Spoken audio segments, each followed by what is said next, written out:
The verdict so far is that Labour is making dreadfully slow progress towards its targets. The last time that power has changed hands in this country, in 2010 when the Conservative coalition under David Cameron came in, and before that Labour under Tony Blair in 1997.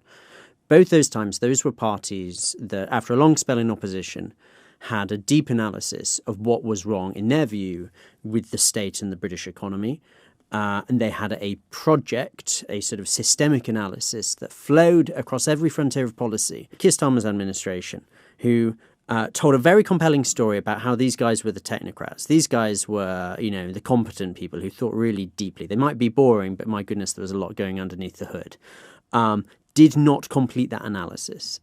They barely began it, frankly, and they enter office just remarkably unprepared. There was a genuine belief amongst some ministers that it was the job of the civil service to come up with policy, and they would walk in and the civil service would present them with policy ideas, which is not its job. But it was also downstream of an electoral strategy, which was sort of spoke of a small target that said, an abundance of caution means that we just won't do the intellectual ranging because it's dangerous. So you just keep it really sort of retail focused, and you come up with these very sort of small popular pledges, shorter NHS times, more coppers on the street. You don't get into the systemic analysis.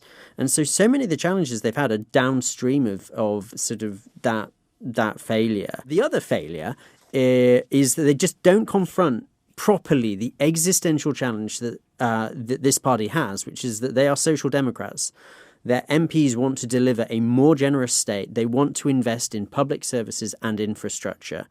But in a world which is radically different to 1997, a world of high public debt, where the tax burden is already high, where the cost of servicing UK debt is really high, and we've got really, really low growth. And they have never confronted what it really means to be an austerity Labour Party. And really confront that dilemma of, do you have fiscal restraint or do you raise taxes across the board? And until they resolve that, they are just going to exist in this permanent state of internal conflict. So that's why it's so bad.